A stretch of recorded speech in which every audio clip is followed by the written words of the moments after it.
गिबियावनो बयखौबो बड' निउस इउटुब चेनेलनि गोदान खौराङाव बरायबाय। नोंथांमोननि थाखाय बे समाव माखासे खौरां लाबोदों।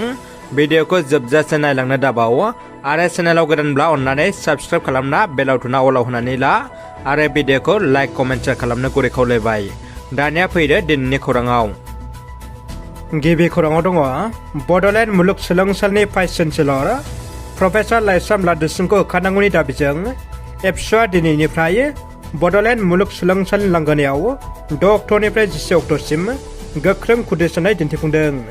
थारैनो एबसुनि सोमावसारनायखौ आसामनि रायजो बेंगिरि आरो सोरखारा खोमासुवाखै नामा? गले गले सोमावसारनो गोनां जादों बर'नि माहारि आफाद एबसुआ। बड'लेण्ड मुलुगसोलोंसालिनि भाइस चेन्सेलर प्रफेसार लाइस्राम लाद्दुसिंनि हेंथायै फिन सोमावसारदों एबसुआ। लाइस्राम लाद्दुसिंखौ थाबैनो मुलुगसोलोंसालिनिफ्राय होखारनांगौनि गोख्रों दाबिखौ एबसुआ गोबाव समनिफ्रायनो दैखांबोगासिनो दङ। दिनैबो एबसुनि मावथिफ्रा बेनि हेंथायै गोख्रों सोमावसारदों। एबसुनि गाहाय नेहाथारि कनिन्द्र बसुमतारिया बुंदों, भाइस चेन्सेलर लाइस्राम लाद्दुसिंजों लोगोसे इउनिभार्सिटियाव सासे अफिसार लोगोआव दंबावो। एबसुनि बिबानगिरिफ्रा BTRनि गाहाय मावफुं सोद्रोमा प्रमद बर'खौ हेफाजाब होनो खावलायदों। थामथि बड'लेण्ड मुंख्लं ट्रफी जोलुर बादायलायनायनि फाइनालखौ 8 अक्ट'बराव मार्चा आरो सिफुं एफसिनि गेजेराव गेलेगोन। अरां दख'रा एबसुआ खुंफुंबाय थानाय थामथि बड'लेण्ड मुंख्लं ट्रफी जोलुर बादायलायनाया जोबथा बादायलायनायाव सफैबाय। मोननै गोख्रों जोलुर हानजाया जोबथा बादायलायनायाव बाहागो लागोन। जोबथा बादायलायनायाव मार्चा आरो सिफुं एफसिनि गेजेराव गेलेगोन। उदालगुरि जिल्लानि अरां दख'रा एबसुआ थांनाय 24 सेप्तेम्बरनिफ्रायनो थामथि बड'लेण्ड मुंख्लं ट्रफी जोलुर बादायलायनायखौ अरां दख'रा एबसुनि सिङाव थानाय आवनाजुलि गामिनि गेलेग्रा फोथाराव खुंफुंगासिनो दंमोन। बे जोलुर बादायलायनायाव गासै मोन 12 गोख्रों जोलुर हानजाया बाहागो लादोंमोन। थामथि बड'लेण्ड मुंख्लं ट्रफी जोलुर बादायलायनायनि जोबथा बादायलायनायखौ फैगौ 8 अक्ट'बराव गाजा गोमजा मेहेरगोनाङै खुंफुंगोन होननानै बानजाय आफाद आरो अरां दख'रा एबसुआ बयनिसिमबो मिथिहरदों। थामथि BTR गोजोन गोरोबथानि उनाव बर' हारियाव आलादा बड'लेण्ड रायजो सोरजिनायनि सोमावसारनाया जोबनानै थांबायमोन। नाथाय फिन बनसुआ आलादा बड'लेण्ड रायजोनि थाखाय सोमावसारनो जानजि खाफ्रादों। बनसुआ आलादा रायजो बड'लेण्डनि थाखाय फिन सोमावसारगोन। फैगौ अक्ट'बरनि 7 खालार एबा गाबोन फुंनि 10 रिंगानिफ्राय बर' माहारियारि फरायसा आफादनि सुबुंगौमाया उदालगुरि जिल्लानि मनपुर गेलेग्रा फोथाराव जागोन। बड'फानि सिमां आलादा रायजो सोरजिनायनि थांखिजों रायजो राजा बयखौबो बाहागो लाफैनो थाखाय खावलायहरदों। उननि खौराङाव थांनायनि आगोल आंनिफ्राय गुरै खावलायनाय, नोंथांमोना आंनि गुबुन मोनसे चेनेल सानबोलावरि इउटुब चेनेलखौ नायनानै साबस्क्राइब खालाम। बे चेनेलाव मुलुगनि गोमोथाव सोमोनांथाव रहस्य आरो मिथिनो गोनां भिडिअखौ बर' रावजों नायनो हागोन। लिंकआ डिसक्रिपसनाव दङ। खौरांखौ आबुं नायनायनि उनाव चेक खालामहैनो दाबाव। एरिया 51 मोनसे सावरायजानाय बिथोरखिथ जायगा जेराव गोबां समावनो गोबां सुबुंफोरनि गोसोआव बायदि बायदि सोंलु सिखारहोदों। थारैनो एरिया 51 मा आरो मानो बे जायगाया एथबां सावरायजानाय? दिनै जों बेनिनो बागै सावरायगोन। आमेरिकानि नेभादायाव थानाय एरिया 51 बुहुमनि थाखाय मोनसे मिलिटारि वेपन टेस्टिं सेन्टार, जेराव निउक्लियार वेपन बिरखं दिङा आरो गोदान मुगानि हाथियार बायदि बायदिखौ फोरोंथाय होनाय जायो आरो आनजाद नायनाय जायो। चिरां जिल्लानि बिजनी बर' बाजार ICDSनि लांगोनायाव ICDSनि वर्कार्स आरो हेल्पारफोरनि गेदेरथार धर्ना हाबाफारि। सरकारनिसिम माखासे दाबिफोरखौ लानानै बे गेदेरथार धर्ना हाबाफारिखौ लानाय जादों। ICDSनि वर्कार्स आरो हेल्पारफोरा दिनैनि बे हाबाफारियाव जोंनि दाबिया थार दाबि, जोंनि दाबिखौ मानिनानै ला, जोंनि दरमाहाखौ बारायनानै होनांगौ, ICDS लं लिभ बायदि बायदि स्लगान होनानै थासारिखौ गोमखांहोयो। बेजों लोगोसे मुवा बेसाद साप्लाय होनाय समाव मोजां मुवा साप्लाय होनो थाखायबो खावलायो। गेलेमुनि थाखाय BTRनि मोनसे गोजोनथाव खौरां। BTRआव हादरनि गोजौ थाखोनि फुटबल बादायलायनाय सन्टोष ट्रफीआ खुंफुंजागोन।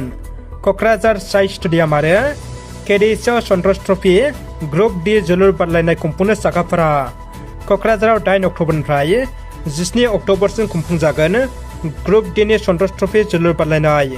खौरांनि गेजेरजों MLA लरेन्स इस्लारि, आसाम फुटबल गौथुमनि गाहाय नेहाथारि सांग्राम ब्रह्म बिथांमोना मिथिदों।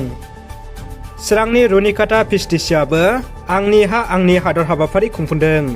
गासै भारत हादरावनो आंनि हा आंनि हादर हाबाफारिनि थिंख्लिजों भारत हादराव हा हरनाय हाबाफारिखौ मावफुंनाय बायदिनो दिनै चिरां जिल्लानि सिङाव थानाय रुनिकाटा पिएचटिसिआबो आंनि हा आंनि हादर हाबाफारिनि थिंख्लिजों हा हरनाय हाबाफारिखौ लानाय जायो। गोदानै लुफुंबाय थानाय रुनिकाटा जौगाखां मावख'निफ्राय जागायनानै रुनिकाटा पिएचटिसिसिम हानजा सुनानै पिसिडिसि मावख'आव गथायहैयो हानि थिंख्लिखौ, जेराव बे हाबाफारियाव BTRनि गाहाय मावफुं सोद्रोमा प्रमद बर'नि OSD डक्टर सांग्रां ब्रह्म आरो 14 नं चिरां दुवार ब्लक इउपिपिएलनि आफादगिरि बिरदाव मुसाहारियाबो बाहागो लायो। BPMनि थाखाय गोजोनथाव खौरां। फैगौ 2014 लकसभा बिसायख'थियाव क'क्राझार आरो दरं उदालगुरि बियाबखौ BPFआ दखल खालामगोन नामा? मोनसे गोख्रों सोंलु सिखारदों। बेरेखा दोलो इउपिपिएल BJPनि थाखाय गोख्रों चेलेन्ज जादों। गुबुन गुबुन हानजानिफ्राय सा 40नि बांसिन सुबुङा BPF हानजायाव जयनिं जादों। उदालगुरि भैरबकुन्द ब्लक इउएचएलनि बानजायनायाव दिनै सानसेनि हाबाफारिजों जयनिं हाबाफारि खुंदों। हाबाफारियाव बाहागो लायो उदालगुरि जिल्ला भैरबकुन्द समष्टिनि आफादगिरि गणेश वारि बिथांजों लोगोसे इउएट प्रेसिडेन्ट प्रनित दैमारि आरो माखासे दैदेनगिरि बिथांमोना। आलायारन एन्टारटेनमेन्ट प्रेजेन्टेसन आफादा बर' सावथुन दिन्थिनो लाहार फाहार खालामदों डिमाकुसियाव। उदालगुरि जिल्लानि सिङाव थानाय डिमाकुसियाव बिनिनो समाजारि आफाद आलायारन एन्टारटेनमेन्ट प्रेजेन्टेसन आफादा फैगौ दुर्गा फुजा समाव एबा अक्ट'बर दाननि 21, 22, 23 खालाराव सानथामनि हाबाफारि लाना बर'नि मुंदांखा सावथुनफोर जेरै जांख्रिथायनि थैसाम, मोसा आरो रोदा मुंनि सावथुनखौ दिन्थिनो साखाफारा खालामदों। बे सावथुनफोरखौ डिमाकुसि बाजार खलायाव दिन्थिगोन होनना फोरमायदों आलायारन एन्टारटेनमेन्ट प्रेजेन्टेसन आफादनि दैदेनगिरिफ्रा। दुलाराय भारतनां बड'फा इउएन ब्रह्म गल्ड काप फुटबल टुर्नामेन्टआ गाबोननिफ्राय जागायगोन। उदालगुरि जिल्ला एबसु आरो उदालगुरि गेलेमु आफादनि जथाय बानजायनायाव गाबोन 7 अक्ट'बरनिफ्राय जागायगोन। 29थि भारतनां बड'फा इउएन ब्रह्म गल्ड काप जोलुर टुर्नामेन्टआ नोलोबारि गेलेग्रा फोथाराव BTRनि लेङाइ गाहाय खुंगिरि गबिन्द चन्द्र बसुमतारिया बेखेवनो गोनां गिबि गेलेनायाव डिमाकुसि अरगें एफसिआ कबिरालि इउएट एफसिनि बेरेखायै गेलेगोन। बे गेलेनाय एबा फुटबल हाबाफारियाव बयखौबो बाहागो लाफैनो थाखाय खुंफुं आफादनिफ्राय रायजो राजा बिथांमोनखौ खावलायहरदों। दानिया फैदो जोबथा खौराङाव। गोजोनथाव खौरां।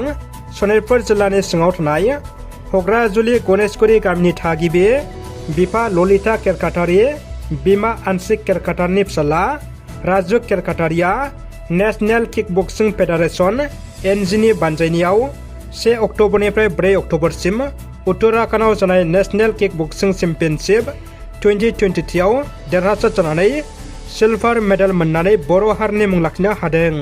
लोगोसे बर' हारिखौ आगानसे दावखोनायाव मदद होदों बिथाङा।